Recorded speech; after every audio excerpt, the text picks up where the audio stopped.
Meus irmãos, abram as suas Bíblias no Evangelho de Mateus, no capítulo 11, do verso 25 ao verso 30. Mateus 11, do verso 25 ao verso 30. Alguém, irmãos, de outra igreja ou da comunidade que nos visita nessa noite, para a gente poder conhecer? Não há ninguém? Amém. A gente cumprimenta também os nossos amigos que estão nos acompanhando pela internet. Também sejam bem-vindos. Que o Senhor abençoe você também com a palavra dele ao seu coração. Mateus 11, do verso 25 ao verso 30. Diz-nos a palavra do Senhor. Por aquele tempo, exclamou Jesus: graça te dou, ó Pai, Senhor do céu e da terra, porque ocultaste estas coisas aos sábios e instruídos, e as revelastes aos pequeninos. Sim, ó Pai, porque assim foi do teu agrado. Tudo me foi entregue por meu Pai. Ninguém conhece o Filho senão o Pai, e ninguém conhece o Pai senão o Filho, e aquele a quem o Filho quiser revelar. Vinde a mim, todos os que estáis cansados e sobrecarregados, e eu vos aliviarei. Tomai sobre vós o meu jugo, e aprendei de mim, porque sou manso e humilde de coração, e acharei descanso para a vossa alma, porque o meu jugo é suave, e o meu fardo é leve. Que o Senhor, irmãos, abençoe a sua palavra ao nosso coração. Descanse a sua alma em Cristo. Esse é o título que reservamos para a mensagem de hoje. Descanse a sua alma em Cristo. Irmãos, a título de introdução, eu queria apenas relembrar alguns trechos que antecedem essa fala do Senhor Jesus.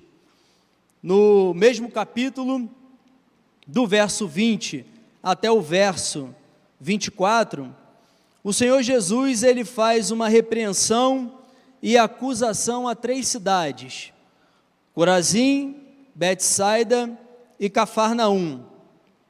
Essas cidades haviam desfrutado, diríamos, abundantemente da presença do Senhor, dos seus ensinamentos e também de notáveis e incontestáveis milagres. Pastor Mateus orou aqui pedindo ao Senhor, entregando as nossas petições. Nós também o fizemos agora, com cada um com o seu irmão, pedindo ao Senhor que operasse em nós e através de nós maravilhas e milagres. Essas cidades, irmãos, se vocês voltarem um pouquinho aí do capítulo 8 até o capítulo 9, veremos aí uma abundância de milagres. E como dissemos, milagres notáveis e incontestáveis. Mas ainda assim, diante desses milagres, o povo dessa cidade não se arrependeu, não dobrou o seu joelho ao Senhor, a ponto de isso causar no Senhor Jesus, essa incredulidade e rejeição das cidades foi tão censurada pelo Senhor Jesus que ele chega a fazer uma comparação com cidades do passado. E ele, pegando uma dessas 3, pegando Cafarnaum, ele compara com Sodoma. Os irmãos bem sabem que em Sodoma a prática da homossexualidade era comum, a tal ponto de quando o Senhor enviou 2 anjos para salvar Ló e sua família, todos os homens daquela cidade, a Bíblia fala do mais jovem, até o mais velho, foi até a porta de Ló e queriam ali praticar uma espécie de um estupro coletivo. Ele diz para Ló: esses varões que estão aí na tua casa, traga-os para fora porque nós queremos abusar deles. Irmãos, mas o Senhor Jesus fala que se Sodoma tivesse visto, presenciado, tivesse ali tido a presença de Cristo, tivesse tido os ensinamentos e principalmente os milagres do Senhor Jesus, Sodoma teria se arrependido, mas Cafarnaum não se arrependeu. Então o Senhor, ele fica tão, não pasmo, porque ele conhecia, né, o coração de tudo e sabia de todos, mas ele prefere denotar dessa forma, tamanha censura que ele faz essas cidades, e chega a dizer que no dia do juízo, né, a Sodoma, por exemplo, seria julgada com menos piedade do que Cafarnaum.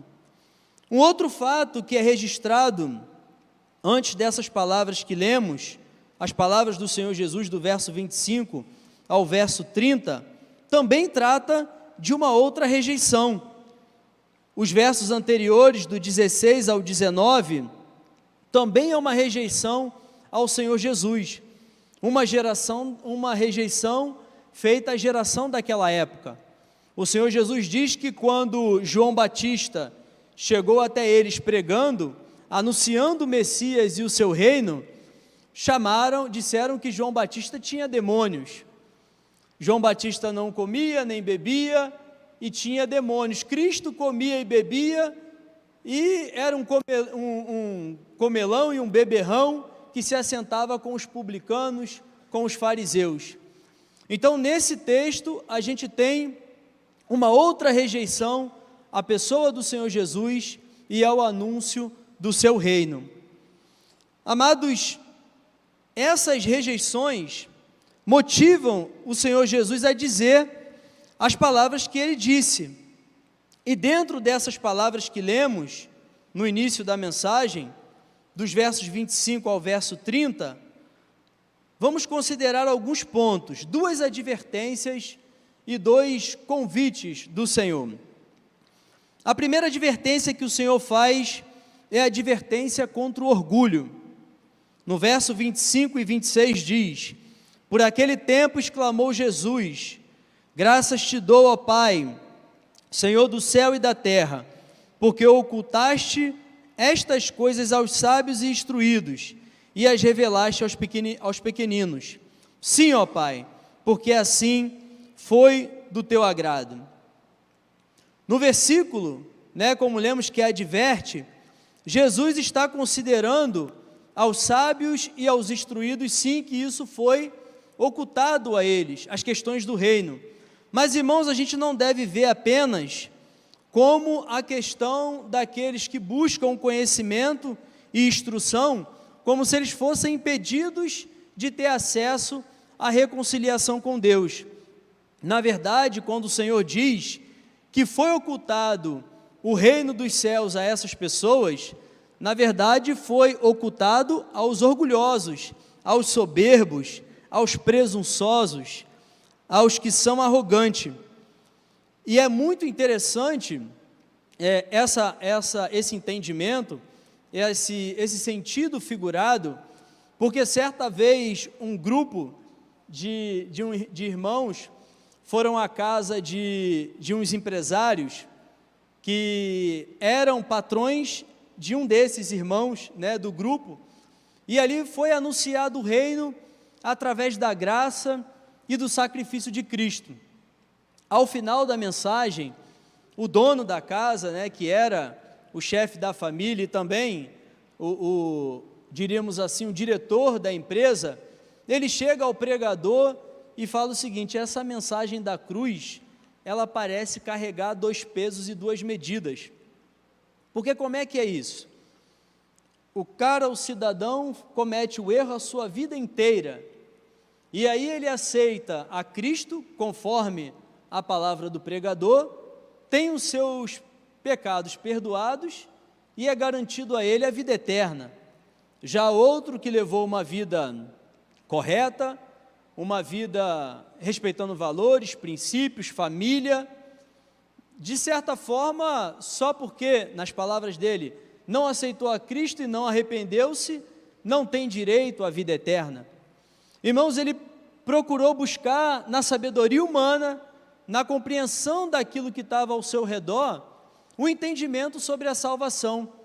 O pregador ali esforçou-se para falar para ele que a salvação se dava pela graça, que não era por obras, invocou ali, né, o texto em Efésios, e ainda assim aquele homem quis compreender a salvação através da sua concepção, através da sabedoria humana, através da filosofia, e isso é ocultado.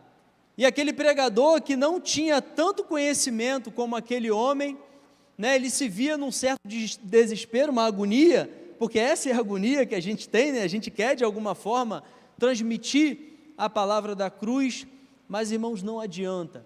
Aquele que está com o coração fechado, através da vaidade, do orgulho, de uma teimosia, não de resiliência, de uma teimosia de insistir em conhecer o que é certo, mas de uma teimosia fundamentada nessa arrogância, não tem o seu entendimento esclarecido. Mas da mesma forma, há pessoas que não gozam dessa capacidade intelectual, pessoas simples, de conhecimento, diríamos assim, intelectual, não tão amplo, mas que, irmãos, também se agarram nos mesmos valores, no mesmo conhecimento, né? Não um conhecimento acadêmico, mas o seu conhecimento de vida, aquilo que adquiriram ao longo da vida, e também não se abrem à mensagem do Evangelho, não se abrem a receber a palavra da cruz. Como é triste, você deve ter em sua vizinhança, né, pessoas que você vê ali, a criança crescer, e ela vai por um caminho que não tem mais volta, um caminho de dor, de sofrimento, envolvimento com drogas, com crime, ou qualquer outra forma que traz dor e sofrimento àquela pessoa e àquela família. Você vê os mais jovens, as crianças que estão vindo, a nova geração, você se aproxima, você prega Jesus, você fala do amor de Cristo, e as pessoas insistem nos seus conhecimentos, em seus valores, que não tem feito elas avançarem, não tem trazido cura para as suas famílias, não tem trazido paz para os seus lares, né? Se valem desse conhecimento, nutrem essa vaidade em seu coração, e você vê que eles continuam caminhando geração após geração a uma vida de insucesso. Então, irmãos, o primeiro ponto é essa advertência que o Senhor faz contra o orgulho. Em segundo lugar, uma segunda advertência também, que é feita pelo Senhor Jesus, é que somente é sobre onde podemos encontrar Deus. E automaticamente isso é uma resposta ao primeiro ponto que nós observamos. No verso 27 diz: tudo me foi entregue por meu Pai. Ninguém conhece o Filho senão o Pai, e ninguém conhece o Pai senão o Filho e aquele a quem o Filho quiser revelar. Esta segunda advertência é uma resposta aos que se julgam sábios, de maneira que não na sabedoria e instrução humana, ou seja, na capacidade do homem produzir e adquirir conhecimento, não é nisso que está a capacidade de você compreender quem é Deus e saber quem é Deus, mas sim através da pessoa do Senhor Jesus. Ele fala no início do verso: tudo me foi entregue por meu Pai. É Cristo que tem a capacidade de revelar ao homem o caminho para a salvação, o caminho para a reconciliação com Deus, o caminho para a vida eterna. E ele diz no final desse mesmo verso que ele revela a quem ele quiser. Mas, irmãos, não é de uma maneira, né, do tipo, esse eu vou revelar por um motivo, a outro eu vou revelar por outro motivo. Não. A revelação que Cristo dá da sua pessoa e de quem é Deus é através desse processo, é através de confiar nele, né, e não confiar no caminho produzido pela mente humana. É dizer não ao orgulho e à vaidade, e sim à simplicidade e à graça de Cristo. Um outro ponto que as palavras de Jesus traz ao nosso coração já é um convite que nos alivia e nos traz descanso. O verso 28 e o verso 29, na parte B do 29 diz, o 28 e o 29b: vinde a mim, todos os que estáis cansados e sobrecarregados, e eu vos aliviarei, e achareis descanso para a vossa alma. Irmãos, o verso 28 começa com uma expressão, um convite, né? O termo utilizado é vinde, e fazendo uma busca, uma possível tradução para o original seria deutê, que transliterando seria venha agora. Então o convite do Senhor, ele começa de uma forma sendo urgente, venha agora, agora é o tempo. A Bíblia fala que devemos buscar o Senhor enquanto se pode achar, e o Senhor Jesus ele fala, vinde a mim, venha agora, e venha quem? Venha a todos que estão cansados e sobrecarregados. Todos aqui não comporta exceção, pois igualmente, salvos em Cristo ou não, podem se encontrar cansados ou sobrecarregados. E é interessante, irmãos, que esse cansaço, ele não é para ser entendido como resultado de um esforço humano, porque o esforço humano, ele é recobrado, né, o cansaço produzido por esse esforço, uma boa noite de sono resolve, né? Um bom fim de semana numa pousada dá uma revigorada nas forças, mas não é esse cansaço que o Senhor está falando. O cansaço que as Escrituras trazem é sobre um esgotamento emocional. É aquele, irmãos, que não só noites de sono não resolvem, nem mesmo altas e recorrentes doses de medicamento é capaz de resolver esse esgotamento emocional, esse cansaço emocional. Porque, irmãos, esse cansaço, ele não é produzido, como já falamos, por um esforço laboral. Não é o seu trabalho que traz esse tipo de cansaço que o Senhor Jesus está falando. Não é a sua rotina. Estávamos orando ali, falamos do tempo, né? Não é esse cansaço daqui a pouco a gente vai dormir, se dormir cedo, vai acordar renovado. Mas é um cansaço, irmãos, trazido por uma aflição, por um ciclo, seja ele de qual ordem for. Um problema entre família, um problema de relacionamento, uma perseguição, uma forma de opressão, uma forma de incompreensão do que é a palavra do Senhor também.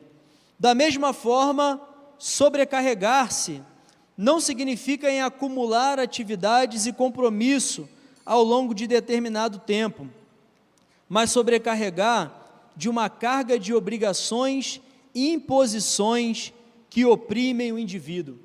As palavras do Senhor Jesus para os discípulos aqui nesse momento, irmãos, é que naquele momento eles viviam uma forte opressão religiosa. A religiosidade cobrava muito dos judeus de uma forma geral. Os líderes religiosos punham cargas sobre as pessoas que, como a palavra diz em Mateus 23, neles mesmos, eles não moviam um dedo para retirar deles, mas sobre o povo era uma carga muito pesada. Então hoje nós estamos sobrecarregados por algum tipo de cobrança religiosa, e, irmãos, toda a igreja, sem exceção, tem os seus problemas, mas, irmãos, esse é um testemunho próprio, né? Eu não tenho vivido em minha família uma sobrecarga da minha liderança nessa igreja, algo que a minha liderança me cobra, né? A minha família para fazer, que eles não fazem.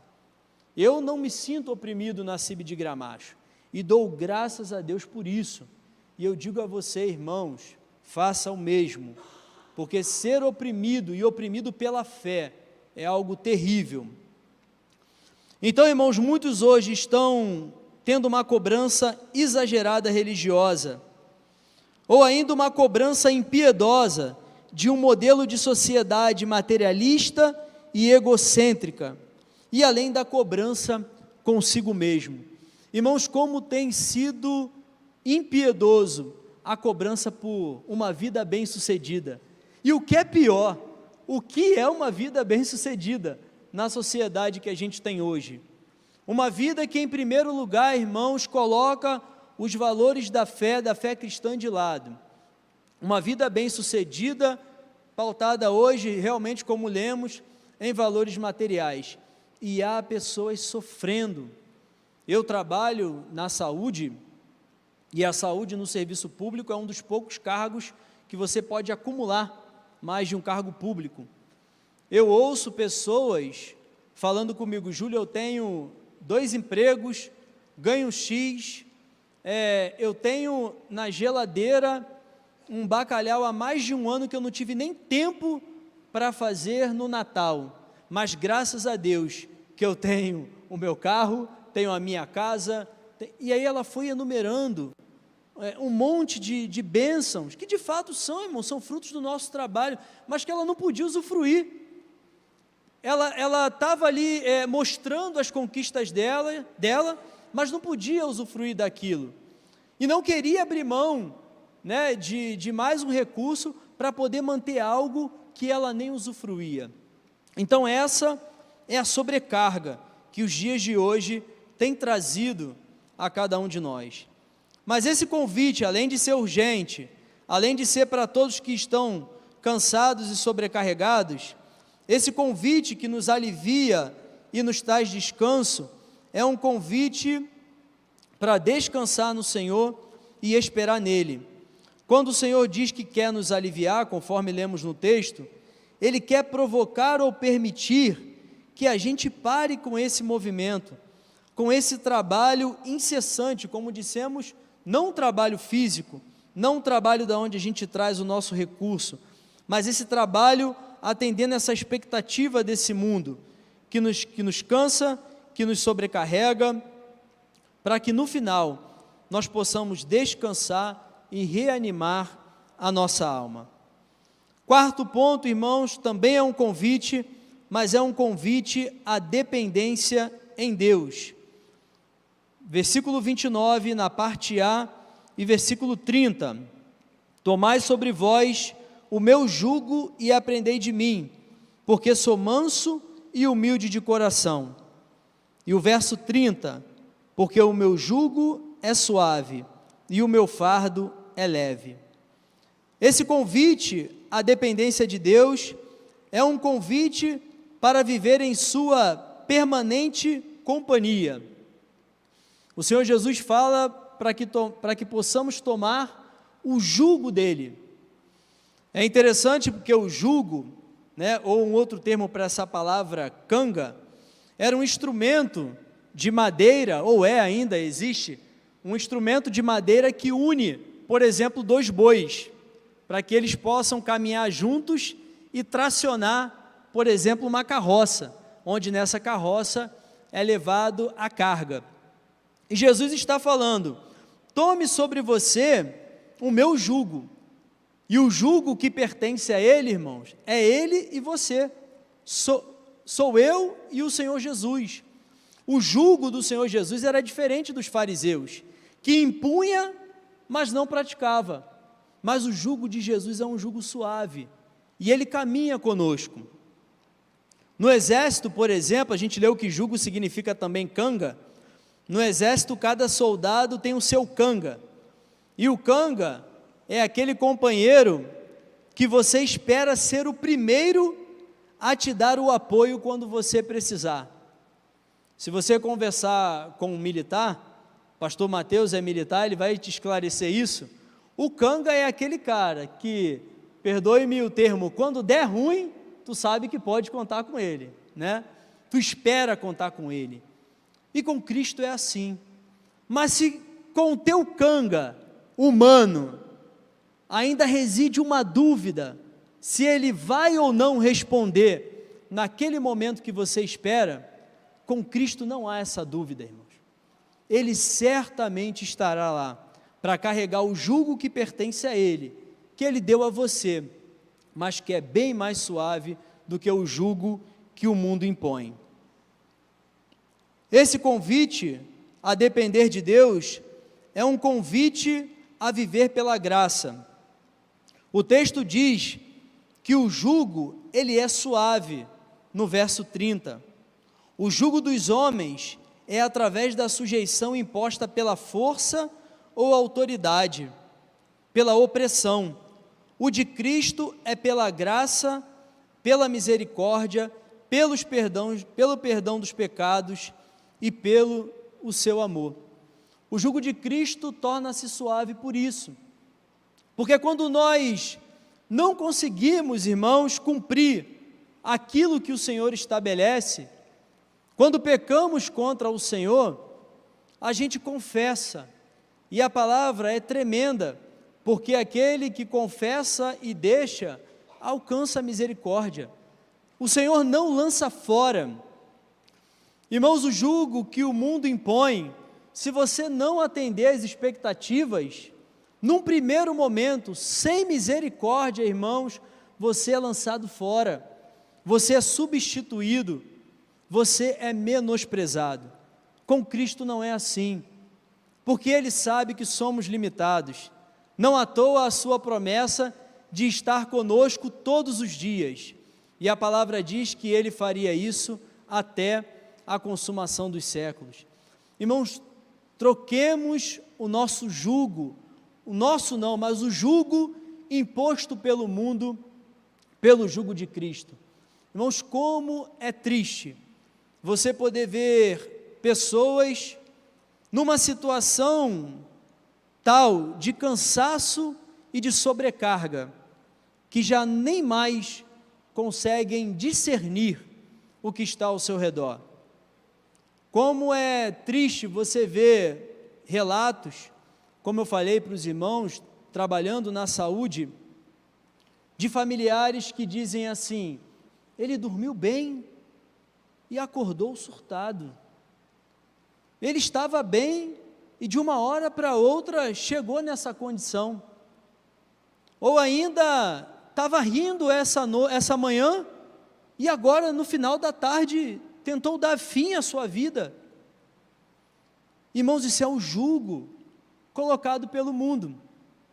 Só que aquele jugo, quando ele não é substituído pelo de Cristo, a pessoa cisma em buscar na capacidade humana, ela cisma em buscar no conhecimento humano, e aqui, que fique bem claro, irmãos, não está se desprezando, um acompanhamento médico, pelo contrário, isso pode e deve ser feito, tá?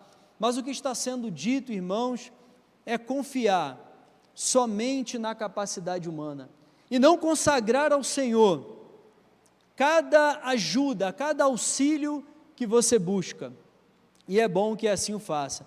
Então, irmãos, o convite do Senhor é esse, é trocar o jugo do mundo pelo seu jugo que é suave.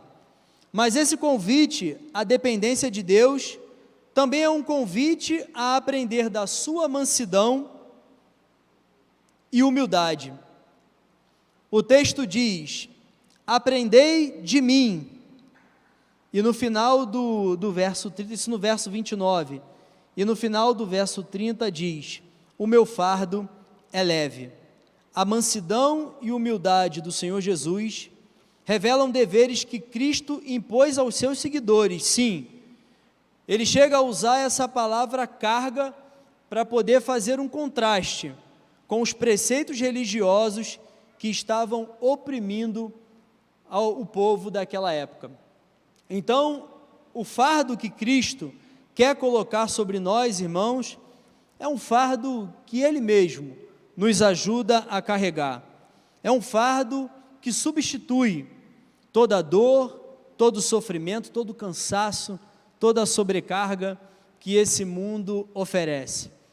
Eu brinco sempre em casa, que o Senhor permitiu que o irmão Júlio tivesse essas olheiras bem profundas, mas isso é da genética mesmo, apesar que tenho dormido pouco, muito estudo, a gente dorme pouco, mas irmãos, o Senhor tem concedido a minha graça, de a cada dia ser renovado pela sua presença.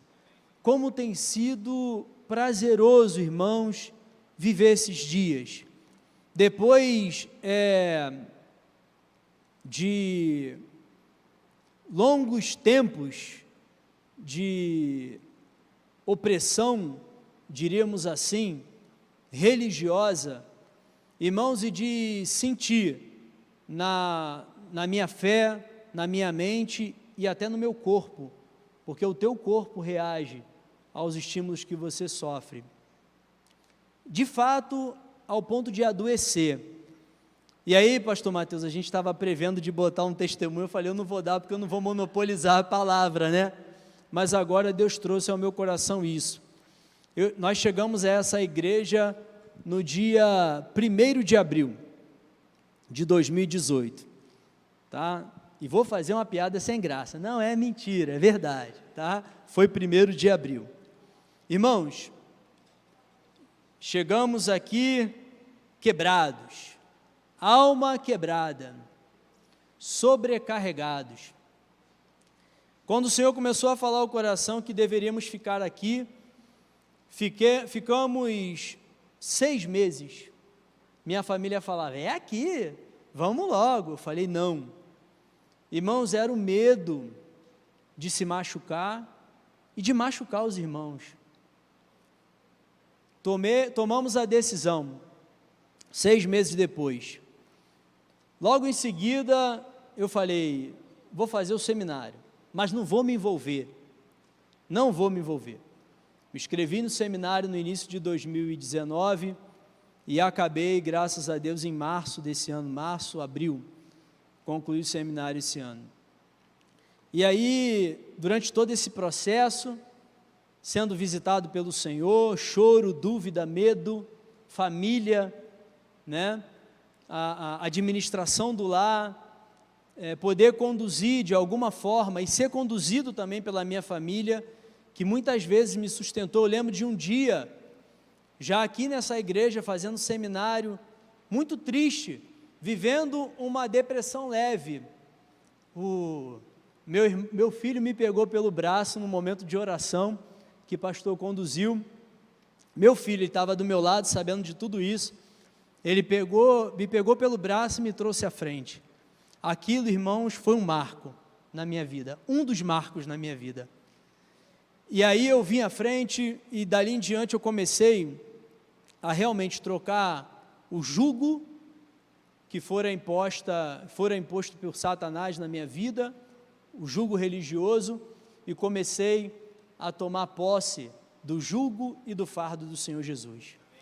Reiterei diante do Senhor e diante dos meus líderes o meu desejo de servir ao Senhor. E hoje meu coração exulta de alegria pelo que o Senhor tem feito na minha vida e na minha família. Deus abençoe os irmãos, que essa palavra possa encher o coração de cada um. E eu tenho dito em casa, esta igreja tem se colocado para fazer a obra do Senhor. Irmãos, preparemos, porque o Senhor da seara, Deus é o Senhor da seara, e quando os ceifeiros se apresentam, Ele começa a distribuir. Tem muitas vidas na mão do Senhor. No sábado recebemos 200 dessas preciosas vidas aqui, né? E elas virão, e virão muito mais, em nome de Jesus. Amém? Vamos orar. Senhor, nós queremos agradecer o Senhor pela Tua cura, a Tua obra em nossa vida. Agradecer pelo sacrifício de Cristo Jesus, ó Deus, que foi completo naquela cruz. Ó Deus, e agradecer porque a Tua palavra diz que a mensagem da cruz é loucura, Senhor, para aqueles que perecem, para aqueles que confiam na sabedoria humana. O trono de Cristo não foi um trono em palácio, começou na cruz. A ordem dele não foi para que os seus servos se entregassem naquele momento. Ele mesmo se entregou na guerra, ó Deus, que havia sido traçada. E nós te louvamos porque hoje o nosso coração tem paz e certeza de salvação. Se há alguém aqui nessa noite, Senhor, cansado e sobrecarregado, ou se algum familiar, algum amigo, ó Deus, de algum irmão, encontra-se nessa condição, que o Senhor, pela tua graça e misericórdia, visite, Senhor, e convença essa pessoa que só através de ti, Senhor Jesus, é possível conhecer a Deus Pai. Muito obrigado, Senhor, por essa noite, muito obrigado por essa adoração, muito obrigado pelo louvor e a comunhão que estamos, ó Deus, tendo nesse momento, obra da tua graça e do teu favor. Te agradecemos em nome de Jesus. Amém.